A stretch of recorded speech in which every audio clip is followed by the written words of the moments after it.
What's going on, guys? Gamer Dude back once again, bringing you some more informative gaming news.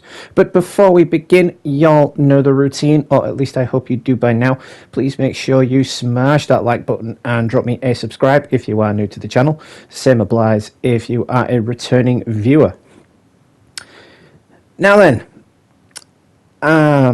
it looks like Suicide Squad Kill the Justice League may have in fact killed itself. I mean, I was actually rather excited for this game because of Gotham Knights. Don't get me wrong, I enjoyed Gotham Knights, but it was a tad disappointing. And with Suicide Squad, I was kind of hoping that because it's set in the Arkhamverse, it would dive into that Arkhamverse legacy. But it appears it's fallen into the same trap as Marvel's Avengers and indeed Gotham Knights. That trap being live service. Oh yes, you heard me right.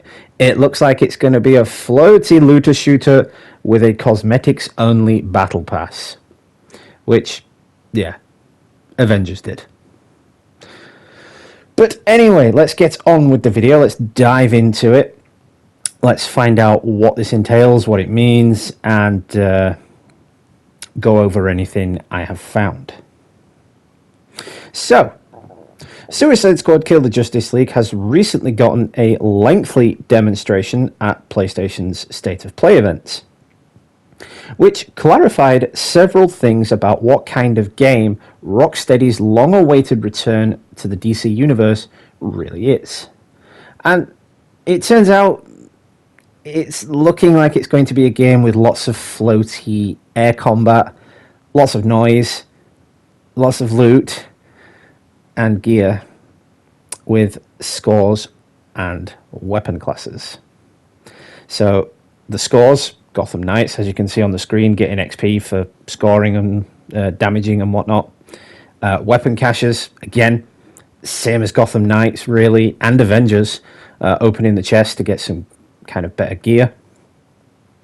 The one redeeming quality that I'm hoping it has is that if you collect a piece of gear, because a lot of games aren't doing this lately, if you collect a piece of gear, it alters your appearance to that specific piece of gear. So if you pick up some gauntlets that look like Batman's gauntlets, I hope to God it changes the gauntlets to look like those gauntlets, and it's not just, you know, a non-cosmetic piece that just adds to your, you know, that just keeps what you've got the same, and it just adds to your level.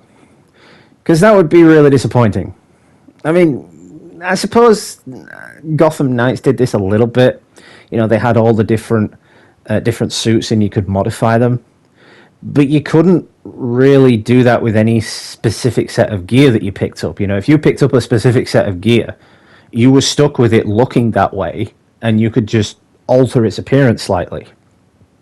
What I'm talking about is a full, like, cosmetic alteration, so your character essentially becomes your own character. You know, you've essentially designed that character's outfit.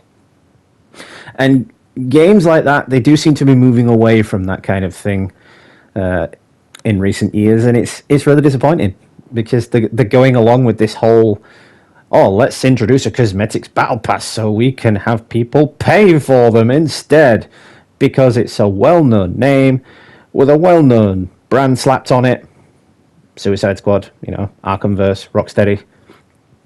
So let's introduce this battle pass where people will buy cosmetic skins for low-rate villains that nobody really knows or cares about except for Harley Quinn. Because let's face it, King Shark is not that popular. You know, he only gained popularity in the recent Suicide Squad live-action adaptation. He's appeared, yeah, in cartoons and animated movies, but he's not really that popular. Then you've got Captain Boomerang. He's really more of a solo Flash villain, and he's a bit of a joke, in my opinion. He always gets taken down, like, immediately, so don't see why he's part of it. You know, then you've got Deadshot, He has appeared in the previous Batman Arkham games, but again, he was kind of a low rate villain that was really easy to take down in Arkham City. You just solved all these crimes, all these murders. You go up to what you think is going to be an epic battle with a guy that basically never misses a shot, and you just go underneath him and take him down. So Deadshot is really not that big of a villain, in my opinion. Once again, he appeared in that Suicide Squad movie. Will Smith played him, and Will Smith did a great job. I admit, he brought life to the character. He made the character tolerable. He actually made him kind of a badass, in my opinion. But still, it's another character that nobody really cares about. The only character in the Suicide Squad game that people really know is Harley Quinn, because of the Joker. She's famous throughout the Gotham world and the DC world for being with the Joker. But anyway, I've completely gone off track and digressed, so let's move on. There is apparently also going to be post-launch DLC that will add new characters to the game. So coming back to what I just said about all the the current Suicide Squad characters that are in it, nobody really cares about them except Harley Quinn. Well, it could redeem it somewhat, but it's a bad case of, well, will this be part of live service? Will it end up like Marvel's Avengers, where we're waiting months and months and months for a new character, new content, and a new part of the story? Or will you be able to play as this new character through the main story? Because in Marvel's Avengers, you couldn't do that. The new characters were only available through the endgame content. But yeah,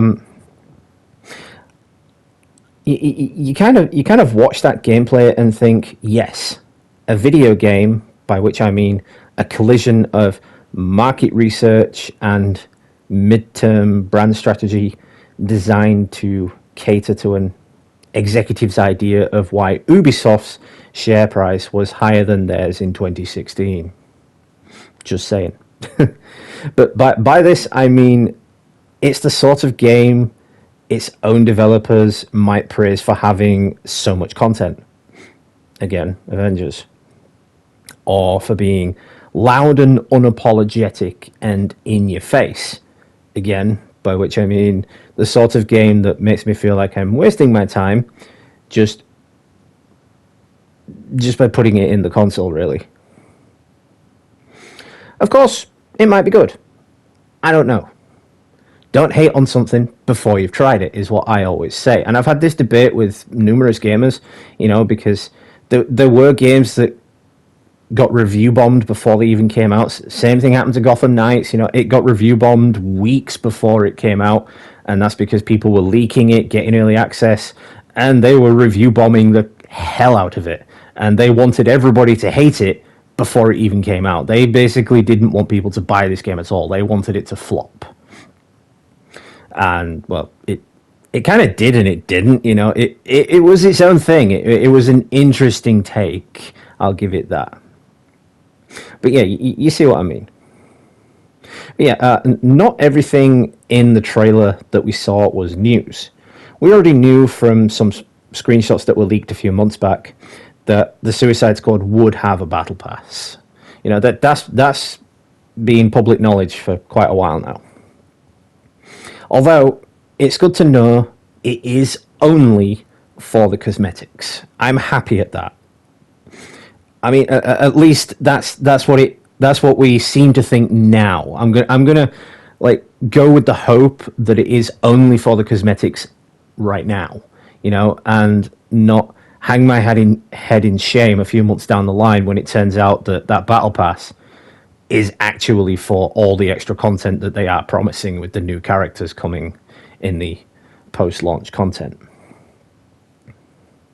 But there were also notable absences. For example, the trailers didn't show any vehicles or any form of traversal at all. So even though the game will have them, I am somewhat worried as to how it's going to play out, because Again, don't get me wrong, I enjoyed Gotham Knights, but if the vehicle traversal is anything like Gotham Knights, I don't think I'll ever use it, because I really hated riding the bike in Gotham Knights.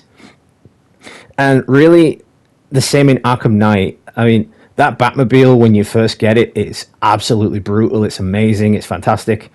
And then it's a bad case of, oh, do I have to use this thing again? I don't want it to be like that. You know, if we have to do some vehicle combat, yeah, let it be a chase down the streets, but then let the vehicle get blown to pieces, for God's sake, you know?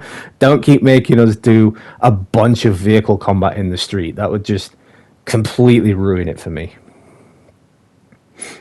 But I'm sure, as you all know, Suicide Squad is due to launch on Steam, PC, PlayStation, etc. on the 26th of May. So we have plenty more time to speculate about what's going to be happening with it. But I do feel like the overall winner of superhero games this year is hands down going to be Spider-Man 2. I mean, you can't argue with me on that one. You really can't argue with me. The first game done by Insomniac was flawlessly beautiful. It was, it just doesn't compare to anything. So, for Suicide Squad, you know, a big DC name to come out in the same year as Spider-Man, a big Marvel name, I'm kind of going to hazard a guess as to what's going to be the big, you know, the big seller, the big winner. And it's definitely going to be Spider-Man. Because we know Spider-Man is coming out in the fall of this year. And Suicide Squad's coming out in May. So that's June, July, August, September, what would you say, 4, 5 months, maybe 6 months gap between them. So, but by then, Suicide Squad will have probably had 1 or 2 updates. Maybe it'll have had a new character added. But I still think people, as soon as Spider-Man 2 comes out, if they're playing it on PlayStation, that is, or PC, are going to immediately put it down and switch over to Spider-Man. Because that's exactly what I'd do. But anyway, yeah, that's it for this video then. So I want to thank you all so much for stopping by. I really do appreciate it. Once again, if you are new to the channel, please make sure you smash that like button and drop me a subscribe, because it would just be your good deed of the day. Same applies if you are a returning viewer. So, of course, stay tuned to the channel. There's plenty more content coming through the year. We have a lot of games coming out this year. Of course, Suicide Squad. We've got the Horizon Forbidden West DLC. We've got Spider-Man 2. Star Trek Resurgence, that's more for me, but you get what I'm saying. So, yeah, that's it then. So, this has been Gamer Dude. Happy gaming, and I will catch you all in the next one, guys.